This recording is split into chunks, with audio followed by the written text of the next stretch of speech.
सीताया कृपावधये कृष्ण संबंध विज्ञान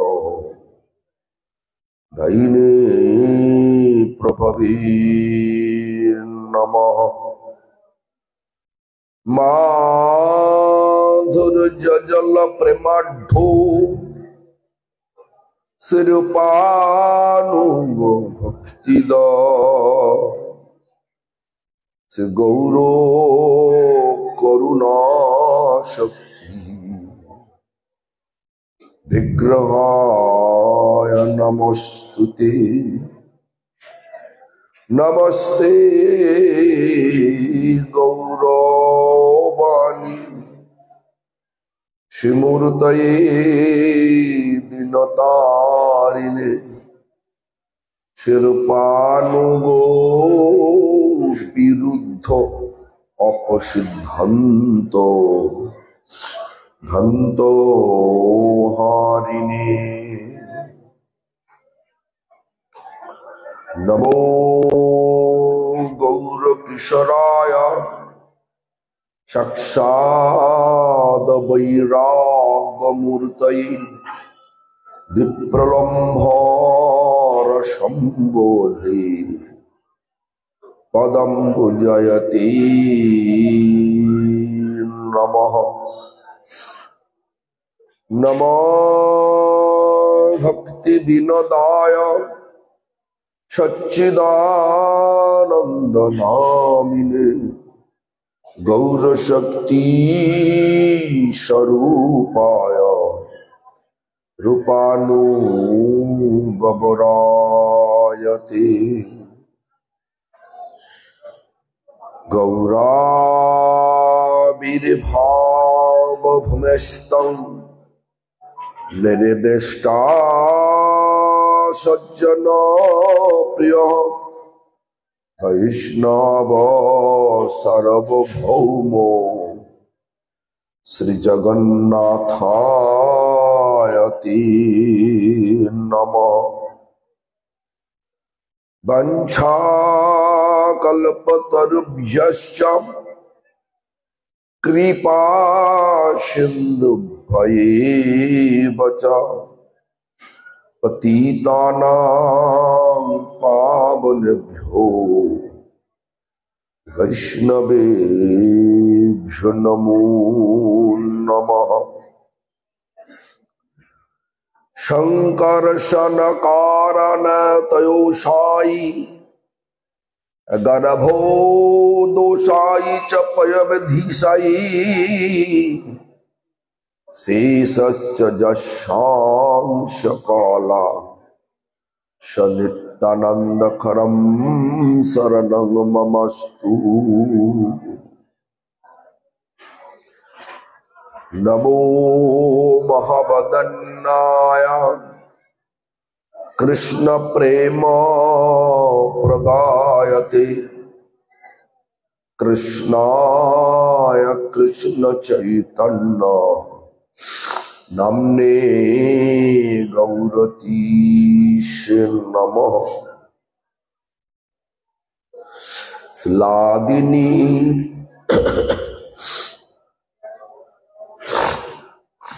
गौरांगो सुहृदय सते लादिनी स्वरूपाय गौरांगो सुहृदो सते तत्की लवलात गदाधरो नमोस्तुते।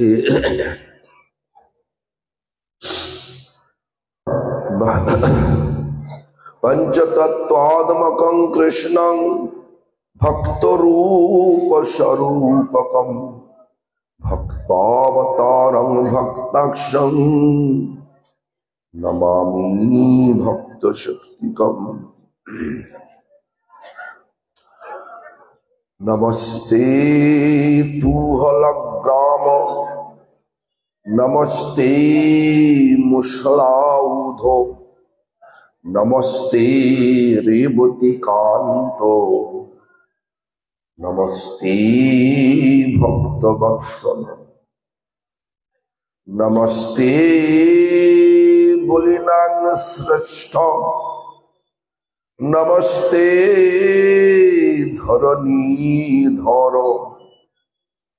প্রলম্বারে নমস্তে তু রাহিমাং কৃষ্ণ পূর্বজ হে কৃষ্ণ করুণা সিন্ধু দীনবন্ধু জগৎপতি গোপেশ গোপিকা কান্ত রাধাকান্ত নমস্তুতে তপ্ত কাঞ্চন গৌরাঙ্গী রাধে বৃন্দাবনেশ্বরী বৃষভানুসুতে দেবী প্রণমামি হরিপ্রিয়ে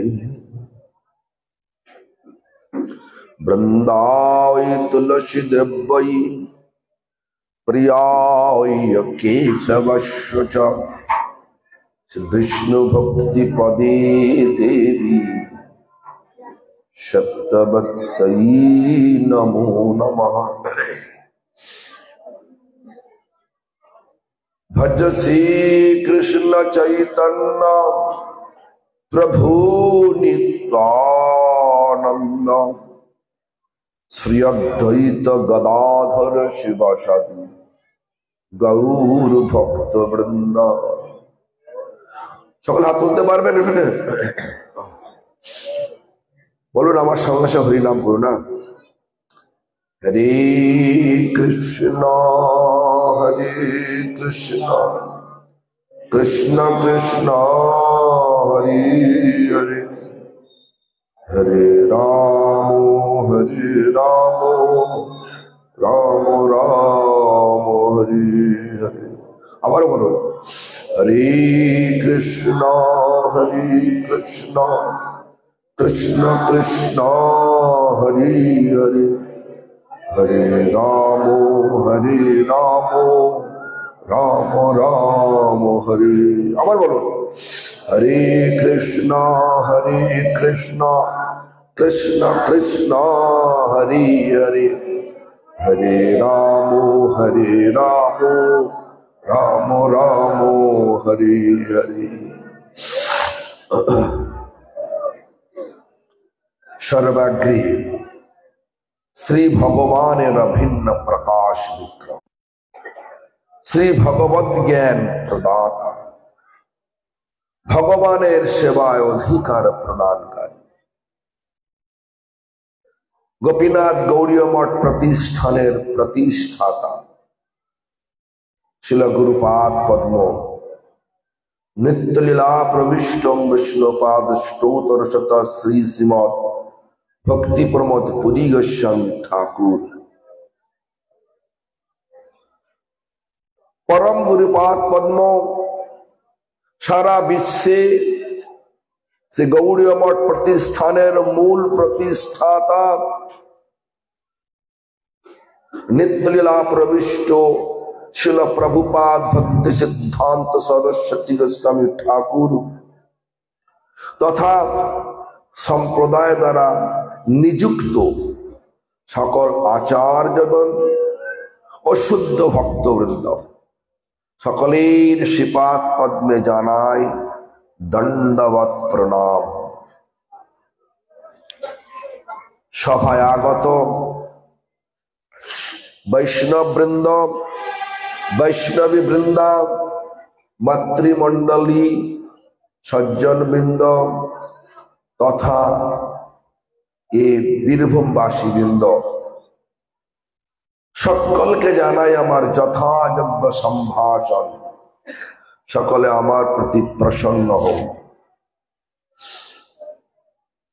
তো এই আজকের এই ধর্মসভায় বহুত উৎসাহ, মানে খুবই উৎসাহ নিয়ে এলাম। সকালে উঠে দেখি না আমার গলা খারাপ হয়ে গেছে। মানে আমি ছিলাম সেই দিল্লিতে, এই 4 দিনের মধ্যে দিল্লি, তারপরে গেছি হরিদ্বার, তারপরে গেছি রুড়কি, নয়ডা, আবার দিল্লি, তারপরে এখানে চলে এসেছি।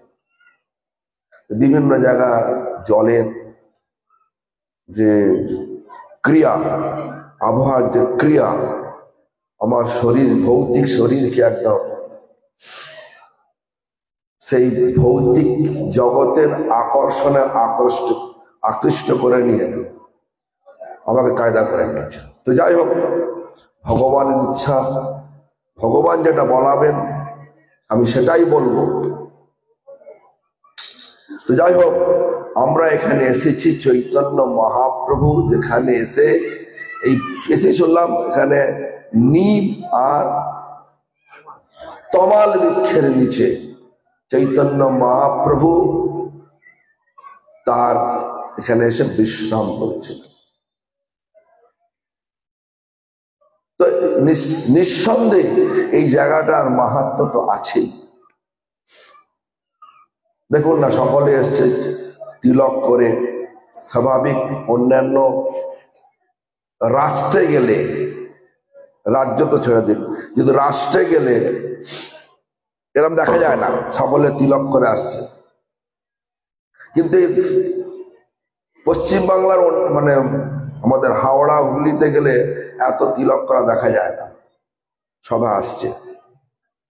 কিন্তু এখানে সবাই তিলক করে শ্রদ্ধা সহকারে এখানে আসছে। এটা চৈতন্য মহাপ্রভুরই পদাঙ্কিত পদের একটা ঝঙ্কৃত একটা দৃশ্য। মহাপ্রভুর এই স্থানে পদার্পণ করে সেই পদাঙ্কৃত স্থানের একটা মহিমা, সেই মহিমার আমাদের আপনাদের সকলের মধ্যে প্রস্ফুটিত হয়েছে। তো এই স্থানে এসে আমি নিজেকে খুবই আনন্দিত বোধ করছি। কিন্তু আমার যে নির্দিষ্ট যেভাবে যে উৎসাহ ভরে আমি বলে থাকি, যে উৎসাহ ভরে আমাকে ভগবান বলার, আমার ইচ্ছা থাকলো গলা আমার সহ্য হচ্ছে না। তো যাই হোক, তো আমরা চৈতন্য মহাপ্রভুর শিক্ষাষ্টকে, চৈতন্য মহাপ্রভু লিখে গেছেন মাত্র 8টা শ্লোক। যে শ্লোকের মধ্যে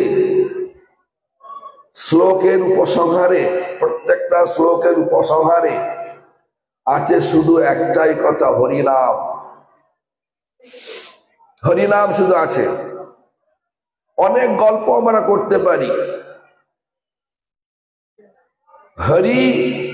হরিনাম এ দুটো যদি আমাদের মধ্যে না থাকে, ওই গল্পের কোনো মূল্য থাকবে না, আমাদের জীবনের কোনো মূল্য থাকবে না। হরি আছে, আমাদের জীবন ধারণের মূল্য আছে। হরি নেই, এ জীবনের কোনো মূল্য নেই। কেন? মানুষ জীবনটা ভগবান দিয়ে পাঠিয়েছেন মনটাকে ভগবানেতে স্থাপন করবার জন্য। আমি বিভিন্ন জায়গায় যখন জনসভায় যাই, সাধারণ জনসভায়, অবশ্য ভারতবর্ষে নয়, বিভিন্ন দেশের জনসভায় যখন যাই, তখন তারা সকলেই আমাকে জিজ্ঞাসা করে যে আপনি যে বলছেন পারমার্থিক, মানে পরমার্থের অ্যাকচুয়ালি ইংরেজি, মানে আমরা ইংলিশ ভাষায় বলি হচ্ছে স্পিরিচুয়ালিটি। তো ওরা বলে, জিজ্ঞাসা করে, what do mean about spirituality? মানে আমাকে বাংলা করলে এটা দাঁড়ায়, মানে পরমার্থ বলতে আপনি কি বোঝাচ্ছেন? আমরা পরমার্থ বলতে কি বুঝি? মন্দিরে যাও, ফুল নিয়ে যাও, ফল নিয়ে যাও, কিছু অর্থ নিয়ে যাও, কিছু মিষ্টি নিয়ে যাও, একটু বা ঠাকুরকে দাও, তারপরে একটু প্রণাম করলে ব্যাস পরমার্থ হয়ে গেল। না, পরমার্থ তো হলো না, দিলেও হলো না। মনটা লেগেছে কিনা, মনটা ওখানে আমার লেগেছে কিনা, ইংলিশে বলি আমরা fixing your mind towards Lord and his services. আমার মনটা ভগবানের সেবাতে এবং ভগবানেতে লেগেছে কিনা, যতটা লেগেছে ততটাই পরমার্থ হয়েছে। ভাববেন না তিলক করলাম, শিখা রাখলাম, গলায় মালা দিলাম, পরমার্থ হয়ে গেল। আদিগোপাল প্রভু একটা কীর্তন করেছেন, গৌরাঙ্গ বলিতে হবে পুলক শরীর, হরি হরি বলিতে ন অনেব বেলি। এই কীর্তনে করতে করতে দেখবেন দুটো লাইন আছে। একটা হচ্ছে বিষয় ছাড়িয়া কবে শুদ্ধ হবে মন, কবে হাম হে রব শ্রী বৃন্দাবন। বিষয় মানে কি?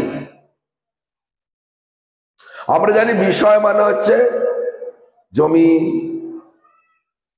তারপরে জায়গা, যত রকমের বাড়ি গাড়ি, তারপরে অর্থ। বিষয় মানে ওটা নয়। বিষয় মানে হচ্ছে রূপ, রস, শব্দ, গন্ধ ও স্পর্শ। এই পাঁচটাকে বলা হয়েছে বিষয় বলা হয়েছে।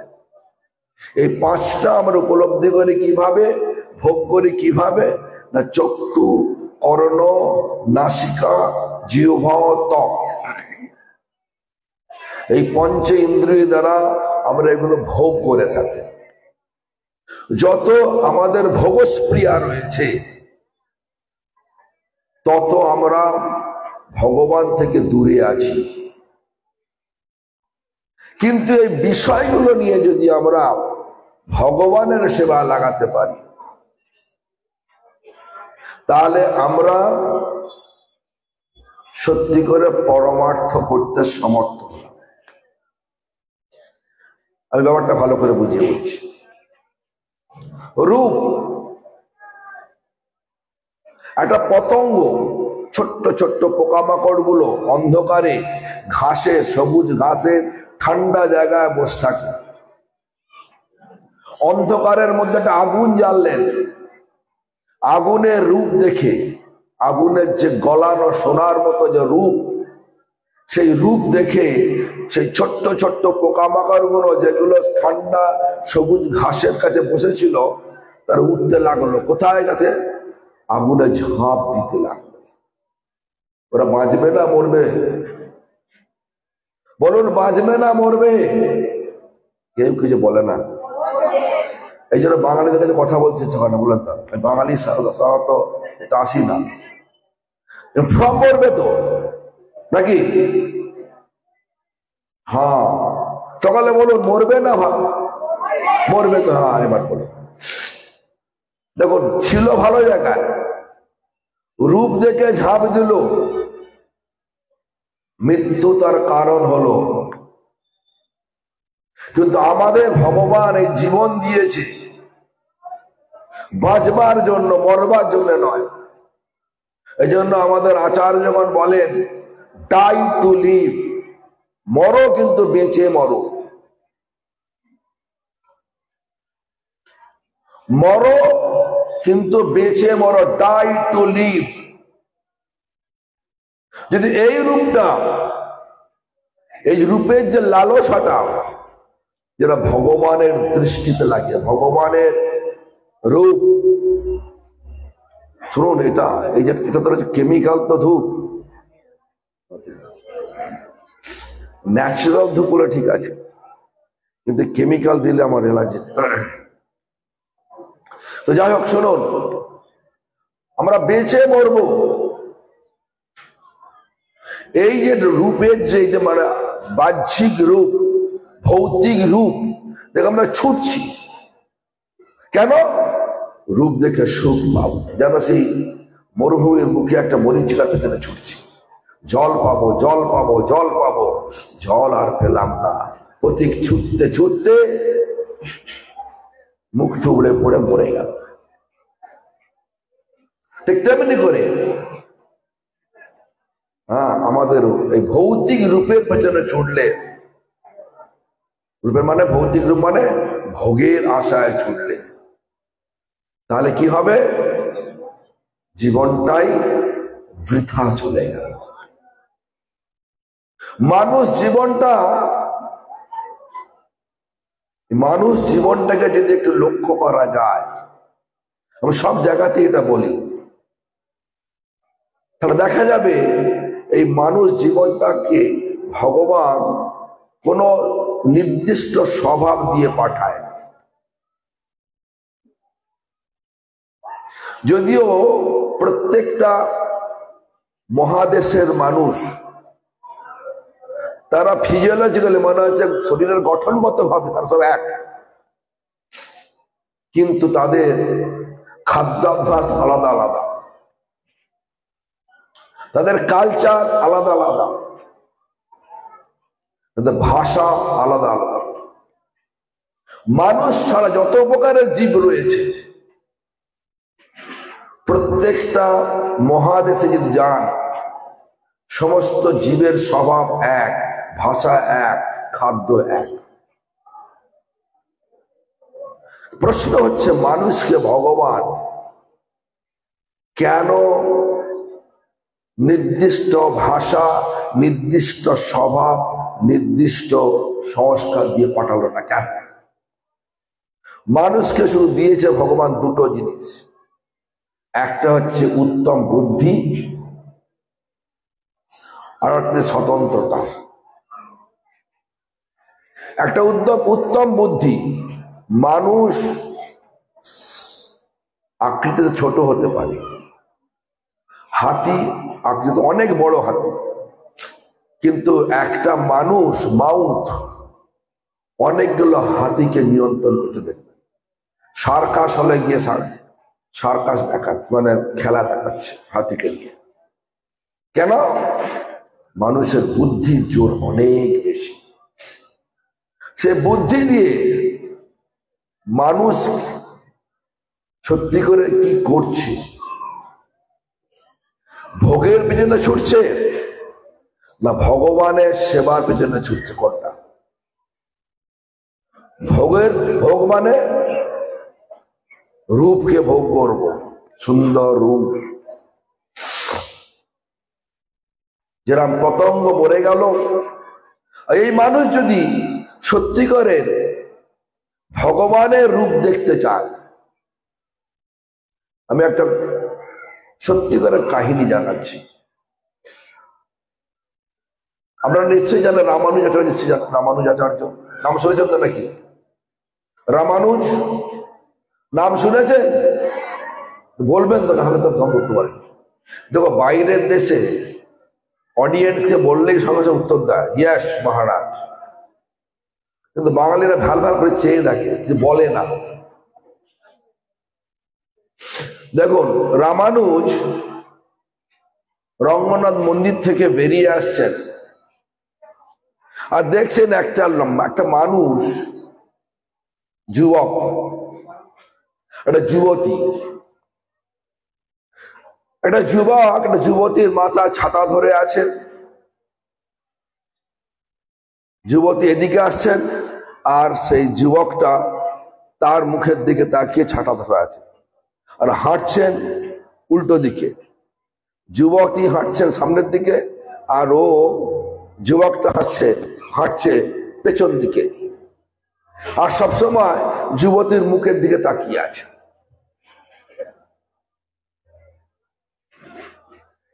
তো রামানুজ ভাবলে কি পাগল নাকি রে বাবা? তো দাঁড়িয়ে পড়লেন, যুবককে ডাকলেন, তুমি এরম করছো কেন গো? ছাতা ধরে আছো, হাঁটছো পেছন দিকে, কি ব্যাপার? যে আমার স্ত্রী, এত সুন্দর রূপ, জগতে এর থেকে রূপবান আর কেউ নেই। সত্যি? রামানুজ বলে সত্যি। তা তুমি এক কাজ করো, তুমি কালকে রঙ্গনাথ মন্দিরে চলে আসো, মঙ্গল আরতির সময়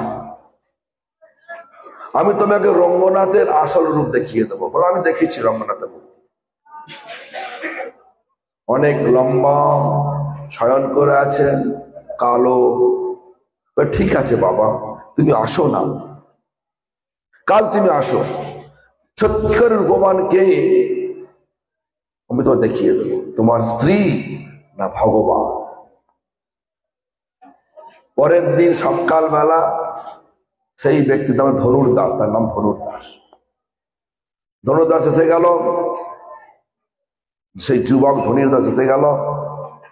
রামানুজ তার মাথায় হাতটা দিয়ে বললে, এই ধনুর্দাস, দেখো রঙ্গনাথকে। যেই মুহূর্তে রঙ্গনাথকে দেখলেন, রামানুজের হাত মাথায় আছে, তার মাথায় রয়েছে, আর দর্শন করছে, এত রূপবান, এত ভালো রূপ। আর আমি কিন্তু জানতাম আমার স্ত্রী সবচেয়ে সর্বাঙ্গ সুন্দরী, বিশ্ব সুন্দরী। তখন রামানুজের পায়ে পড়ে, রূপ আছে ভগবানেতে। রূপ দেখুন, কৃষ্ণ এই শব্দটার যদি অর্থ ব্যাখ্যা করা যায়, দেখবেন যে কৃষ্ণ কিসের দ্বারা আকর্ষণ করে লোক, সমস্ত জীবকে। বলছে কৃষ্ণ বলতে আমাদের জীবগোস্বামী পাদ তিনি লিখছেন, রূপেণ গুণেন লীলায় চ জীবনাং সর্বনং হৃদয়ং আকর্ষয়তি ততঃ আনন্দদয়তি ইতি কৃষ্ণ। যিনি রূপের দ্বারা, গুণের দ্বারা, লীলার দ্বারা সমগ্র জীবের হৃদয়কে আকর্ষণ করে চির আনন্দ প্রদান করতে সমর্থ তিনি কৃষ্ণ। কৃষ্ণের রূপ কত সুন্দর। কস্তুরী তিলকং ললাট পটলে বক্ষস্থলে কস্তুভং নাসাগ্রে বরমুক্তিকং করতলে বেনু করে কঙ্কনম সর্বাঙ্গে হরিচন্দনং সুললিতং কণ্ঠে চ মুক্তাবলী গোপস্তি পরিবেষ্টিত বিজয়তে সে গোপাল চূড়ামণি। এটা একজন মহাজনের ব্যাখ্যা। অনেক মহাজন অনেক ব্যাখ্যা রয়েছে কৃষ্ণ রূপের কথা, কিন্তু সেই রূপের দিকে ধাবিত না হয়ে, ভৌতিক রূপেতে মোহিত হয়ে আমরা যে ঝাঁপ দিই, পতঙ্গ যেরকম ঝাঁপ দিয়ে মরে গেল, জীবনটা শেষ করে ফেললো, কিন্তু আমরা এই মানুষ শরীর নিয়ে, উত্তম বুদ্ধি নিয়ে এসে আমরা যদি ওই একই রকম পতঙ্গের ন্যায় ভৌতিক রূপে ভোগ করার বুদ্ধি নিয়ে ঝাঁপ দিই, তাহলে আমাদের মরণ হবে, কিন্তু মরে বাঁচব না। ডাই টু লিভ, আমরা মরবো কিন্তু বেঁচে মরবো। মানে আমাদের আচরণ, আমাদের আচার আচরণ সবটাই ভগবানের সেবার দিকে থাকবে। ভগবানের সেবা করতে করতে যদি আমাদের মরণ হয়, তাহলে ভগবানের ধামে জন্ম হবে। আর যদি ভৌতিক ভোগের পেছনে ছুটতে ছুটতে আমাদের মরণ হয়, তাহলে দুঃখ যন্ত্রণাগ্রস্ত এই ভৌতিক যুগে, ভৌতিক জগতে এসে আমাদের জন্ম হবে, দুঃখ যন্ত্রণা ভোগ করতেই হবে। এখন ভৌতিক জগৎটা কি? ভৌতিক শুধু এই জগৎটাই না।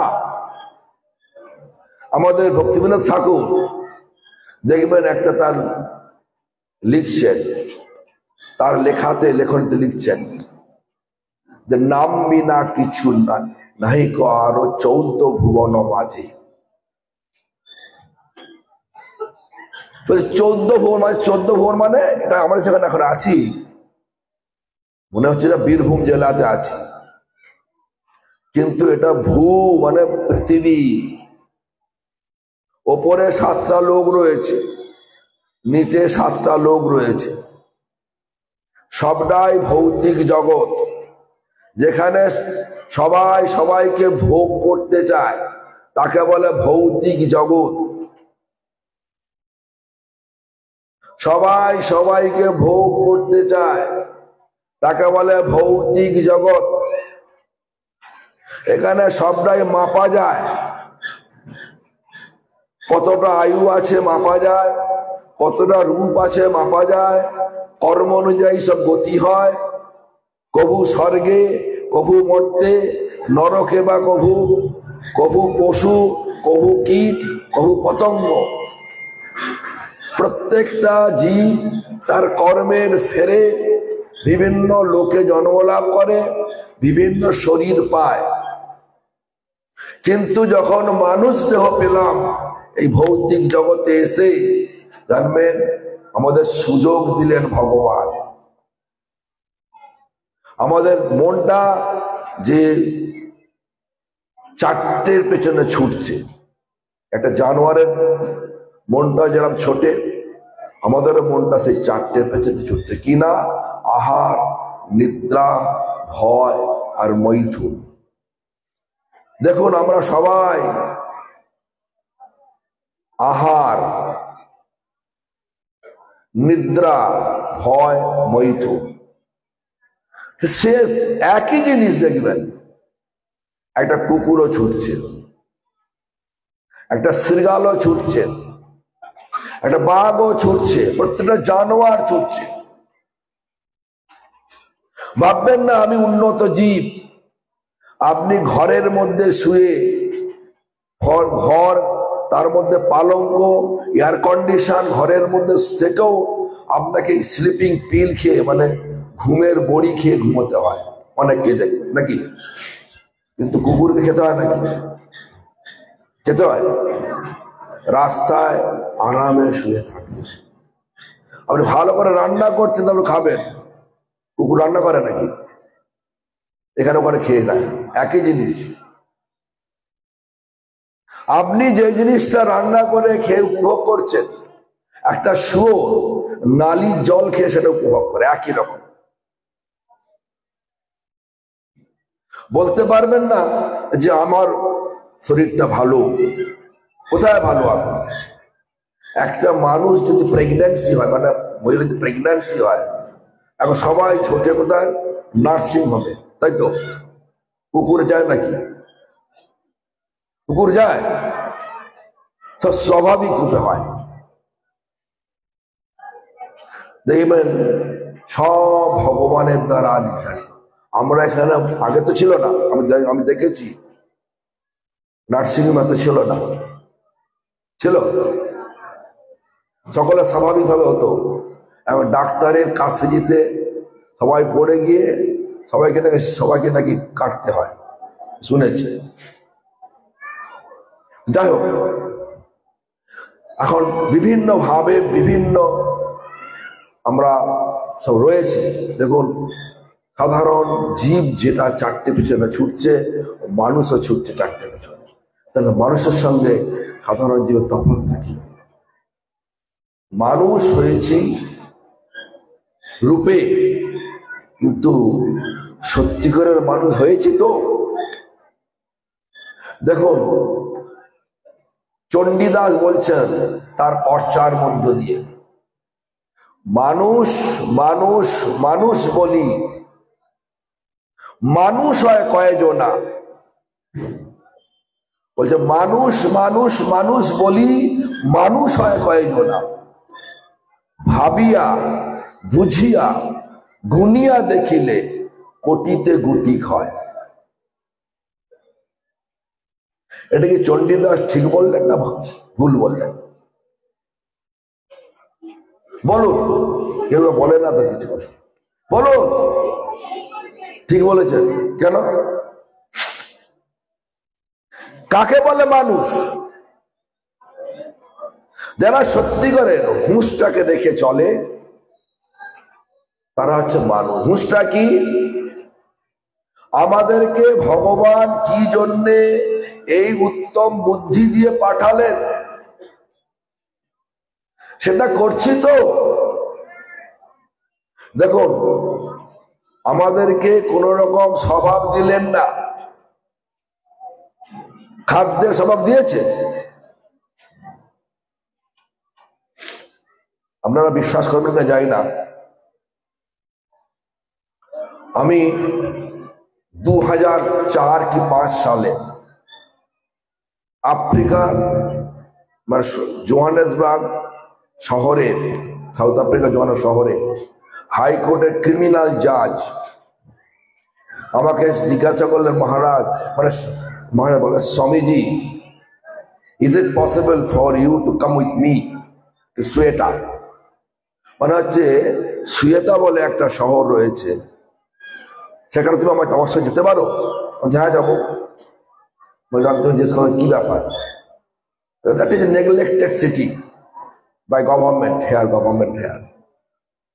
Y? I am asking why. মানে সেটা হচ্ছে ভগবানের মানে এই সরকারের দ্বারা নেগলেক্টেড, মানে হচ্ছে অবহিত বা উপেক্ষিত একটা জায়গা। কেন? ওখানে কালো লোক থাকে বলে সরকার এখানে ভালো দেখে না। আমি ওখানে খাবার বেলাবো, কি খাবার দেবে? বলছে আমি পনির সবজি করেছি, পনির আর ব্রেড নিয়ে যাচ্ছি, খাওয়াবো। যখন গাড়িতে নিয়ে পৌঁছালাম তো বৃষ্টি হয়েছে, দেখেছো বাদল পোকা করে উঠছে। বাদল পোকা জানতো? উই পোকার একটা পাগনা বুঝে গেলে যখন বাদল পোকা বলো না, বৃষ্টি হওয়ার পরে বাদল পোকা করে উঠছে, এরকম ধরছে আর খাচ্ছে।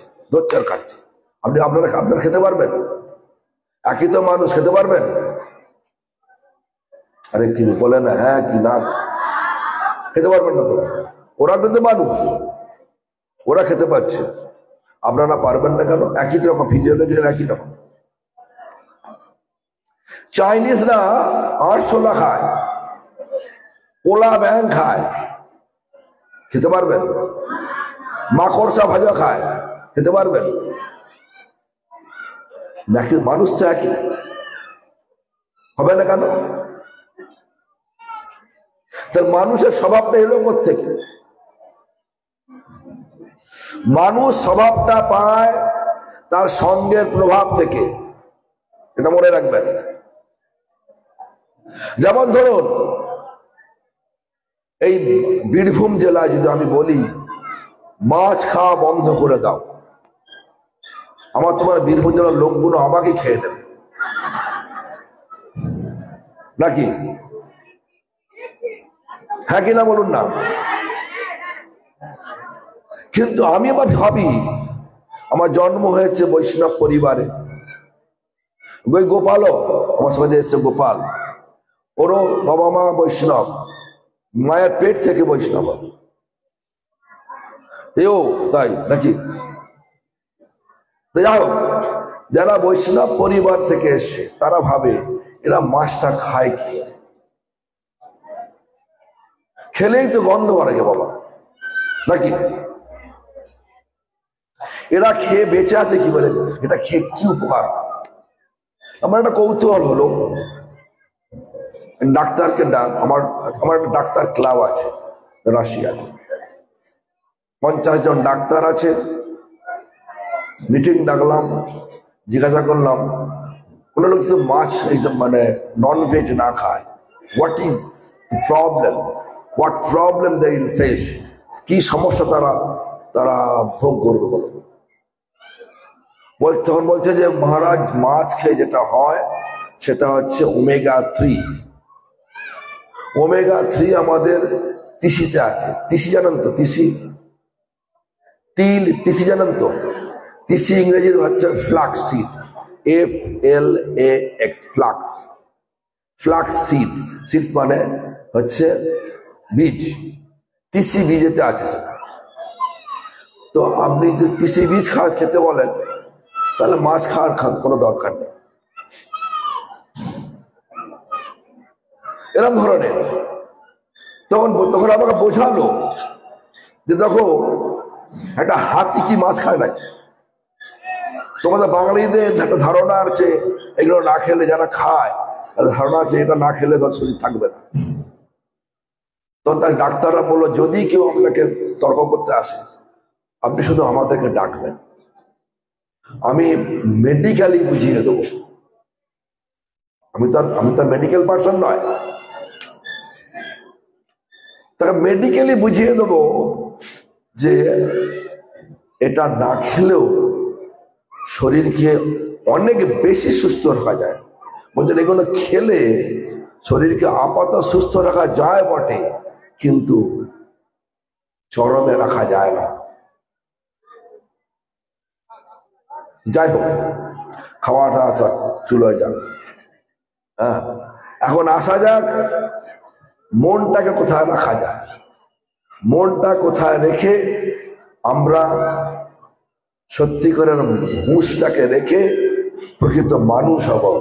চণ্ডীদাস তো বললেন মানুষ মানুষ মানুষ বলি মানুষ হয় কয়জনা, ভাবিয়া বুঝিয়া গুনিয়া দেখিলে কোটিতে গুটি ক্ষয়। এটা চণ্ডীদাস বললেন না, চৈতন্য মহাপ্রভু যিনি এখানে বসেছিলেন এই যে তমাল বৃক্ষ নিম বৃক্ষের কাছে যে বসেছিলেন, তিনিও রূপ শিক্ষা দিতে গিয়ে, মানে রূপ গোস্বামীকে শিক্ষা দিতে গিয়ে তিনি বললেন জগতের 3 প্রকারের জীব জীব দেখা যায়।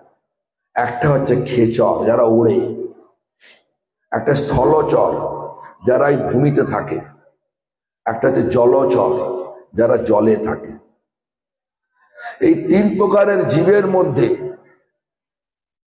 স্থলচর জীব অতি অল্পতর, অতি অল্পতর। আবার স্থলচর জীবের মধ্যে মনুষ্য দেহধারী জীব অতীব অল্প। আবার সেই মনুষ্য দেহধারী জীবের মধ্যে বেদকে মানে খুবই কম লোক, যারা যদিও বেদ মানে তারা মানে শুধু বেদের কর্মপাঠটাকে মানে, কর্মটাকে মানে। যারা কর্মকে মানে তারা কর্মী। এবার যদি বলছেন কোটি কর্মীর মধ্যে, মহাপ্রভু বলছেন কোটি কর্মীর মধ্যে পাওয়া যায় এক জ্ঞানী, কোটি জ্ঞানীর মধ্যে পাওয়া যায় এক কি, কোটি জ্ঞানীর মধ্যে পাওয়া যায় এক মুক্ত পুরুষ, আর কোটি মুক্ত পুরুষের মধ্যে পাওয়া যায় এক শুদ্ধ কৃষ্ণ ভক্ত। তাহলে বুঝা যখন সেন্সার করা যায়, এই যে লাস্ট সেন্সার মানে হচ্ছে লোক জনসংখ্যা কোন রাজ্যের কত লোক হয়েছিল আমরা জানি 6 বিলিয়ন মানে 600 কোটি, এখন হয়তো 7 বিলিয়ন, 700 কোটি হবে কি 800 কোটি হবে। যদি মনে করো সবাই বেদকে মানে, বেদের কর্মটাকে মানলু, তাহলে 800 কোটি কর্মীর মধ্যে 800 জ্ঞানী পাওয়া যেতে পারে, আর মুক্ত পুরুষ পাওয়া যাচ্ছে না। মানুষ কি বললাম, মানুষ মানে যিনি তার জন্মের ক্রমোন্নতি করছে, মানে এখন এই ভৌতিক জগতে আছে, সে মনটাকে ভগবানে লাগিয়ে তাকে তার সত্তাটা নিয়ে যাচ্ছে কোথায়, ভগবানেতে। কেন? এটা ভগবানই বলেছেন, অর্জুনকে বলেছেন জং জং ব্যাপী স্মরণ ভাবং ত্যাজন্তে কলে বরং। তোমার যে ভাবনাতে নিয়ে তোমরা শরীরটা ত্যাগ করবে, তোমার জন্মের পরে, ওই মৃত্যুর পরে তোমার জন্ম সেখানেই হবে। তাহলে মরবার সময়, মরবার সময় মানে শরীর ছাড়বার সময় চিন্তা কি হয়, গরুটা আছে রে দেখবি রে নাকি বলেন না, জমিটা ওখানে আছে কে দেখবে, পুকুরটা ওখানে আছে কে দেখবে, এসব হয়। হয় কি মনে হয় কি ভগবান হয়? হয়। আচ্ছা তাহলে তো ভালোই হলো। দেখুন সাধন বিনা সাধ্য বস্তুকে পাওয়া যায় না। অজামিল মৃত্যুর আগে যমরাজের ভয়ঙ্কর রূপ দেখে তখন তো ছেলেকে স্মরণ করতে লাগলো। ছোট্ট ছেলে নারায়ণ বেশ্যার গর্ভে জন্ম লাভ করেছিল লোমস ঋষির আশীর্বাদে। কেন লোমস ঋষি, অনেক ঘটনা রয়েছে শুনবেন। লোমস ঋষি তার শরীরে এত লোম ছিল, সে লোমের জ্বালায় জর্জরিত হয়ে গেছে, বড় বড় লোম, গা শরীর ভর্তি লোম। সে লোমগুলো ফেলতে চাইছে, কিন্তু কি করে ফেলবেন, গায়ে যার লোম আছে ফেলতে পারে কি? একদিন আকাশবাণী হলো, হে ঋষি, তুমি শূদ্রের ঘরে যদি অন্ন খাও, শূদ্রের ঘরে যদি অন্ন খাও তাহলে তোমার লোম সব ঝরে পড়বে। ঋষি চলে গেল, দেখতে লোক কে শূদ্র রয়েছে, এক ব্যাদ আর ব্যাধিনীর ঘরে গিয়ে বলল, আমি তোমার বাড়িতে কালকে অন্ন পাবো। ব্যাদ ব্যাধিনী শুনে তো আনন্দিত হয়ে গেল, একটা মহান ঋষি আমার ঘরে আসবে, অন্ন পাবে। সে সুন্দরভাবে মানে অত্যন্ত শ্রদ্ধা সহকারে রান্না করলো, খাওয়ালো, লোম আর ঝরল না। কেন? আকাশবাণী কি ভুল হয়ে গেল? তখন আবার আকাশবাণী হলো, হে লোমস ঋষি, তুমি ভাবছো কি যারা জাতে শূদ্র, মানে যারা জন্মলাভ শূদ্র পরিবারে, তারা কি শূদ্র নাকি? আচরণের যিনি শূদ্র তিনি হচ্ছে শূদ্র, যার আচরণ শূদ্র। তখন তুমি দেখো কার আচরণ শূদ্র স্বরূপ। তখন সে দেখতে দেখতে পেয়ে গেল অজামিলকে। অজামিল কিন্তু ব্রাহ্মণ ঘরের সন্তান, কিন্তু আচরণ ছিল শূদ্রের ন্যায়। অজামিল সে কি করত, বেশ্যাসক্ত হয়ে বেশ্যার গর্ভে 10টি সন্তান উৎপাদন করেছে। আর যখন অজামিলের ঘরে লোমস ঋষি অন্ন গ্রহণ করার পরে যখন তার লোম সব ঝরে পড়ল, তখন সেই তার সেই বেশ্যার গর্ভে ছিল 4 মাসের একটা গর্ভে একটা সন্তান ছিল। সে লোমস ঋষি বলল, অজামিল এটা তোমার সন্তান? বললো হ্যাঁ হবে সন্তান।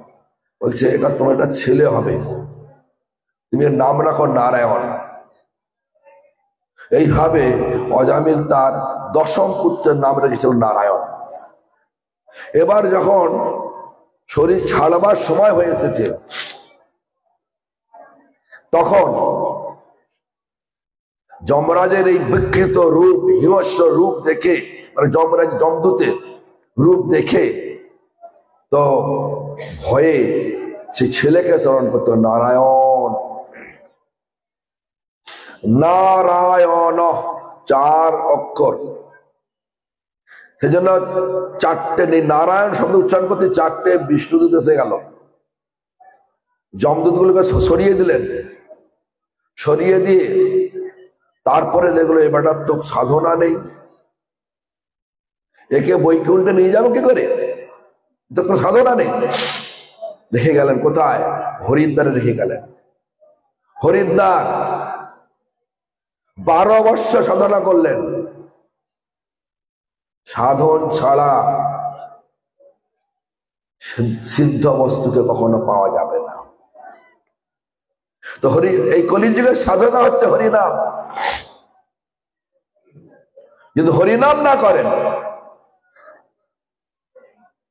তাহলে কখনোই এই ডাই টু লিভ হতে পারবেন না, মানে হচ্ছে মরে বাঁচতে পারবেন না, শুধু মরেই যাবেন।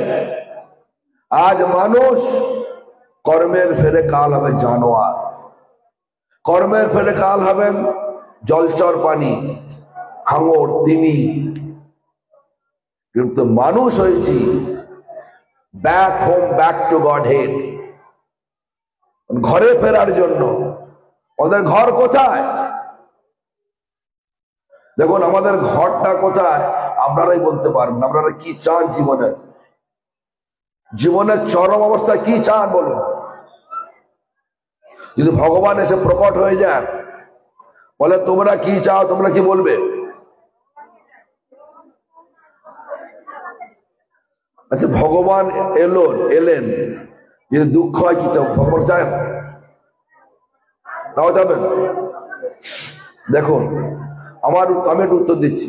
আমরা চাই, সকলেই চাই যে ভগবানকে মানে আর না মানে তারা কি চায়? সবাই চায় যেন চির আনন্দ লাভ করে, নাকি বলুন? আমি ভগবানের সঙ্গ দিতে গিয়ে কি বললাম?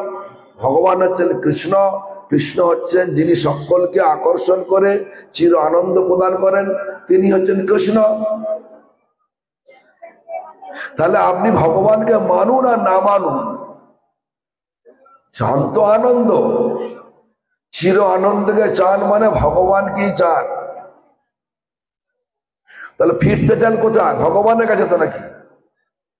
আমাদের প্রত্যেকটা পদবিক্ষেপ, মানে আমাদের এই জীবনের প্রত্যেকটা পদবিক্ষেপ আমরা কি চাই?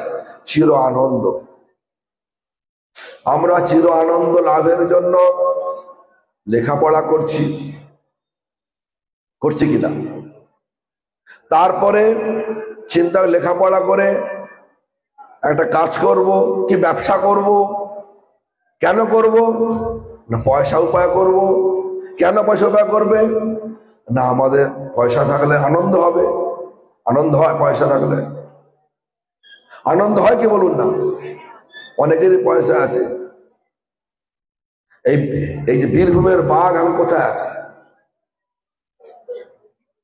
বুঝে দেখুন কোথায় আছে। আনন্দ আছে ওখানে? আনন্দ নেই। যায় যে কর্মই করবো না কেন আমি সেটা যাচ্ছি না। পয়সা তো তার অনেক আছে, আনন্দ আছে সে? কখনই না। আনন্দ আছে ভগবানেতে, পয়সাতে নয়। এই জিনিসটাই আমরা বুঝি না। পয়সা আছে, দেখবেন যত পয়সা আছে তত পিশাচি স্বভাব এসেছে। দেখবেন একটা কথা কবিতা লেখা আছে, যে জগৎ হায় সেই বেশি চায়, আছে যার ঘুরি ঘুরি, অভাবের শেষ নাই। তাই আমরা যেটা চাই সেটা হচ্ছে চির আনন্দ। সেই চির আনন্দ স্বরূপটা হচ্ছে ভগবান। আর ভগবান আছেন এই কলিযুগে, ভগবান আছেন, ভগবান হচ্ছেন কৃষ্ণ। কে বলছে ভগবান কৃষ্ণ? সৃষ্টির প্রথম জীব ব্রহ্মা বলছেন ভগবান হচ্ছেন কৃষ্ণ। ঈশ্বর পরম কৃষ্ণ সচ্চিদানন্দ বিগ্রহ বলছেন না? ঈশ্বর পরম, কে না? তার অর্থটা কি না? পরমেশ্বর। কে না? কৃষ্ণ। তারপরে কি বলছেন?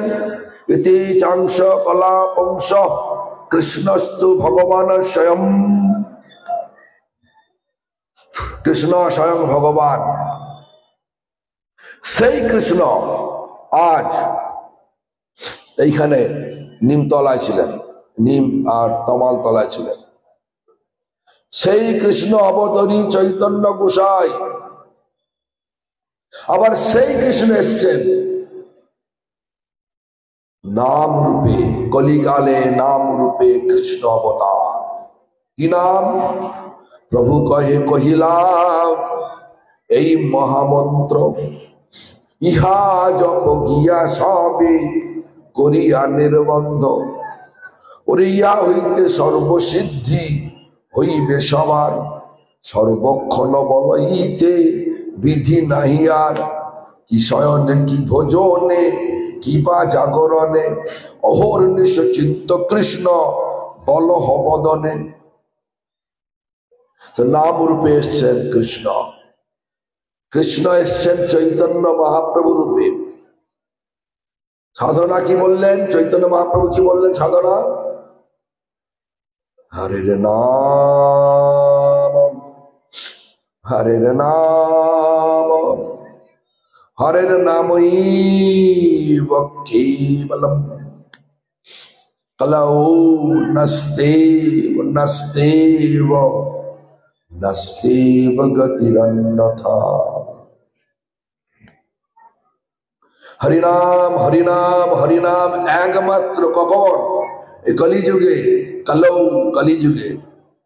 নস্তেব নস্তেব নস্তেব, there is no other way, there is no other way, no other, 3 times, 3 বার বললেন নাস্তেব। কেন? সত্য যুগের ধ্যান এই যুগে হবে না। ত্রেতা যুগে যজ্ঞ, যজ্ঞের দ্বারা ভগবানকে প্রাপ্তি এই যুগে হবে না। দাপরে অর্চন দ্বারা ভগবান প্রাপ্তি এই যুগে হবে না। হবে কিভাবে? ভগবানকে লাভ করবেন কিভাবে? বলছেন হরিনাম হরিনাম হরিনাম। হরিনামের রূপ আছে। এই পতঙ্গ রূপ থেকে ঝাঁপ দিলেন কোথায়? আগুনে। বাঁচলো না মরলো? মরে গেল। আর যদি ভগবানের রূপ দেখেন,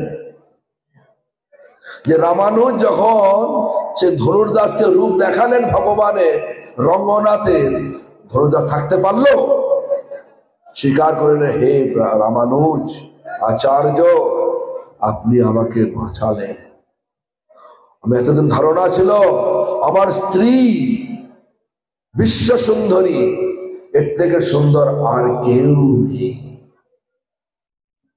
তখন সে ধনুর্দাস রামানুজের চরণে পড়ে গেলেন, তার স্ত্রীও পড়ে গেলেন, তার আশ্রয় নিলেন, সে বড় ভক্ত হয়ে গেল।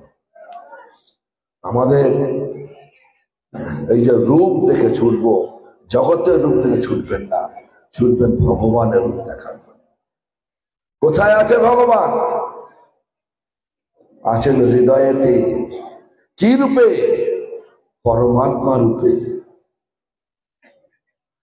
পরমাত্মা নাম আছে, জীবাত্মা এরকম আছে। পরমাত্মা দেখছে জীবাত্মাকে, জীবাত্মা দেখছে মায়াকে। এখন মানুষ জন্ম নিয়েছি, এই মুখটা, আমাদের মুখটা ভগবানেতে ফেরাবার জন্য। কখন ফিরবে? বলছে যখন নাম করতে করতে হৃদয়ে যে কলমশ, মানে যত ময়লা জমে আছে। কি ময়লা জমে আছে? বলছেন যে হৃদয়েতে লাভ, পূজা, প্রতিষ্ঠা, জীবহিংসা, কুটিনাটি এসব ময়লা পড়ে আছে। যত ময়লা পড়ে থাকবে তত আমরা মায়ার দিকেই ছুটবো। যত হরিনাম করব, ময়লা কাটবে, ততই আমাদের জীবাত্মার মুখ ক্রমে ক্রমে ফিরবে ভগবানেতে। তখন হবে ভগবান দর্শন, তখন হবে মানুষ। রূপ গেল, রস দেখবেন যে মৌমাছি, মৌমাছি দেখেছেন? মৌমাছি দেখেছেন? মৌমাছি দেখেছেন? মৌমাছি, মৌমাছি দেখবেন পদ্মের ফুলেতে বসে। যখন পদ্মের মধু খেতে আরম্ভ করে, পদ্মের মধু এমন স্বাদিষ্ট, এত সুন্দর তার মিষ্টতা, উঠতে চায় না। পদ্ম যখন ফোটে, কখন? সূর্যের আলোতে ফোটে। সূর্য অস্ত চলে গেল, পদ্মের পাপড়ি বুঝে গেল, আর যদি মৌমাছি ভেতরে থাকাতে কি হবে, বাঁচবে না মরবে? মরে যাবে। তাহলে কি হলো, রসের আস্বাদনে কি হলো, মৃত্যু কার হলো, মৃত্যু হলো, তো মরে গেল, বাঁচলো কি? কিন্তু আমরা কি ওটা যে ছুটি কি হবে, ওটার পেছনে ছুটি, খাবো খাবো খাবো, কোথায় খাবো? অমুক রেস্টুরেন্টে খাবো, ম্যাকডোনাল্ডে খাবো, KFC-তে খাবো। খেলে কি বাঁচবেন না মরবেন? কে কে খায় ম্যাকডোনাল্ডে? কে কে খায়? হাত হাত ওঠান তো দেখি। ম্যাকডোনাল্ড, KFC, জানেন কি অর্থ বোঝেন? জানেন না? বিশ্বের বড় বড় রেস্টুরেন্ট আছে, ম্যাকডোনাল্ড, KFC, এরা বড় বড় রেস্টুরেন্টে শুধু কি হয়, চিকেন, বিফ এসব রান্না হয়, ওসব খায়, বাঙালিরা খায়। এখনকার দিকে বাঙালিরাই খায়, ভাববেন না মুসলমান না খায়, খ্রিস্টান না খায়, বাঙালিরা যায় ওখানে খায়। এই যে এই খাবার স্বাদে যদি আমি ঘুরি, কি মরবো না বাঁচবো? আর যদি ভগবানের প্রসাদ পান, যদি ভগবানের প্রসাদ পান কি হবে, মারবেন, বাঁচবেন না মরবেন? ভগবানের প্রসাদ পেলে ভক্তি হয়। প্রসাদ কথা আরম্ভ করেছে না? আচ্ছা, ভগবানের প্রসাদ পেলে ভক্তি হয়। যদি পাই তো ভগবানের প্রসাদ পাই তাহলে হবে। ভগবানের প্রসাদ ভেবে যদি প্রসাদ পাই তাহলে ভক্তি হবে। আর ভক্তি কোথায় নেই যায় আমাদেরকে? ভক্তি আমাদের নিয়ে যায় ভগবানের কাছে। সেই জন্য ভগবানের প্রসাদ পাবেন, ওই সাধারণ খাবার খাওয়ার জন্য জীবনটাকে নষ্ট করতে যাবেন না। রূপ রস তাড়াতাড়ি করছে, সব চলে যাচ্ছে, একটা ব্যাখ্যা করতে অনেক সময় লাগে। শব্দ, কানে শব্দ, সুন্দর আর্টিস্ট দ্বারা কোনো হরিনাম হলো, সেটা শুনতে ভালো লাগে। আর যদি বৃদ্ধ সন্ন্যাসী সারা জীবন সাধনা করেছেন, এখন সে গলা ভালো নয়, হরিনাম করছেন, মনে করুন এক জায়গায় সুন্দর আর্টিস্ট এসে হরিনাম করছেন, এক জায়গায় একটা সাধু গলা ফ্যাসফাসে সে হরিনাম, কারটা কোনটা শুনবেন আপনারা? বুঝে দেখুন। হ্যাঁ, খুব সাধুর কাছে শুনতে খুব কম, কেন? ও শুনতে ভালো লাগছে না নাকি? কিন্তু ওটার কাজ আছে, উনি আচরণ করে করছেন, তো ওই শব্দগুলো গিয়ে হৃদয়তে ধাক্কা দেবে, হৃদয়টা পরিষ্কার করবে। আর এটা শুধু কানে শুনবেন, এখান থেকে বার করে দেবে, লাভ কিছু হবে না।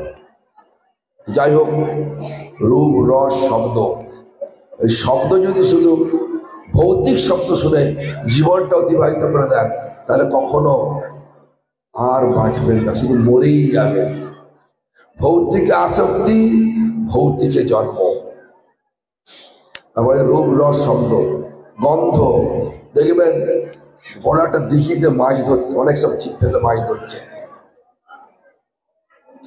মাছের চার যেখানে ফেলে কিনা, তারা তো চার ফাঁকা দেখেন তো, মাছের চারে গন্ধ কি মেথি বলে একটা সব এক সুন্দর গন্ধ ছাড়ে, সেই গন্ধ শুকে মাছেরা আসে, দেখে একটা সুন্দর একটা খাবার ওদের ঝোলানো আছে, সেই খাবারের ভেতরে আছে কিন্তু একটা কাঁটা রয়েছে, সেটা জানে না। খাবারটা দেখি খপ করে ধরতে যায়, কি হয়, মাছটা গন্ধেতে এলো, সুন্দর গন্ধযুক্ত খাবার লোভে খেতে গেল, মাছটা বাঁচলো না, মরে গেল, মরে গেল তো। এইভাবে দেখবেন যত ভৌতিক আসক্তি ছুটবেন শুধু মরবেন, মাছও মরে গেল। স্পর্শ, একটা স্ত্রী হাতি, একটা পুরুষ হাতি, পুরুষ হাতিকে ধরার জন্য যারা হাতি ধরায়, তারা স্ত্রী হাতিকে মাঝখানে রেখে দেয়, আর বাকি চারদিকে সব খাল কেটে রেখে দেয়। পুরুষ হাতি স্ত্রী হাতিকে ভোগ করার জন্য ছোটে, কাম অন্ধতম, সে দেখে না কিছু কি আছে, তাড়াতাড়ি আসতে গিয়ে সে খালে পড়ে যায়, পড়ে গিয়ে আর উঠতে পারে না। তো রাস্তায় খাবার না দিয়ে তো দুর্বল করে হাতি ধরাতে, হাতি ধরে নিয়ে হাতি বিক্রি করে মরে যায়। এইভাবে একটা উদাহরণ দিলাম বটে। তো আপনারা চিন্তা করবেন যে আসল বিষয়টা কি। বিষয় হচ্ছে ভোগ। বিষয় ভোগ আমাদেরকে তাড়িয়ে নিয়ে বেড়ায়, বিভিন্ন শরীর তাড়িয়ে নিয়ে বেড়ায়। এই দুঃখ যন্ত্রণাগ্রস্ত পৃথিবীতে সবসময় তাড়িয়ে নিয়ে বেড়ায়। আর আমাদের মানুষ জন্ম দিয়েছে ভগবান বিষয়ের মধ্যে থেকে, বিষয় দিয়ে সেবা করে মনটাকে ভগবানের সেবায় লাগিয়ে জীবনের ক্রমোন্নতি ঘটানো। এই মানুষ জীবনকে যখন আমরা ভগবানের সেবক বানাতে পারবো, তখন হবে আমাদের প্রকৃত মানুষ। কিন্তু মানুষ জীবন পেয়েছি আর ইন্দ্রিয়ের দাস হয়ে কখনো মানুষ, কখনো ছাগল, কখনো পশু, বিভিন্ন রকম শরীর পাচ্ছি কর্ম অনুযায়ী। কিন্তু মানুষ জীবন ভগবান দিয়েছে ভগবানের কাছে ফিরে যাওয়ার জন্য। সে বলছে back home, back to god head, back home, back to god head. এটা তখনই সম্ভব হবে যখন এই কলিযুগের যে সাধনা, হরিনাম সংকীর্তন করবেন। কলিযুগের সাধনা কি? হরিনাম সংকীর্তন। হরিনাম সংকীর্তন শুদ্ধ আচারে, শুদ্ধ আহারের দ্বারা যদি আমরা করে থাকি, ক্রমে ক্রমে ক্রমে ক্রমে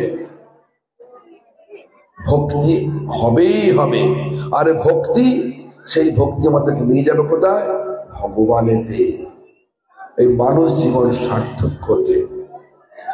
মানুষ মানুষ মানুষ বলি, মানুষ হয় কয়জনা, ভাবিয়া বুঝিয়া গনিয়া দেখিলে কোটিতে কোটি হয়। তখন দেখবেন মানুষ জীবন সার্থক হয়েছে, সফল হয়েছে। তখনই সফল হবে যখন ভগবানের সেবাতে মনটা আমাদের লাগবে। তাই ভগবানের সেবা করুন।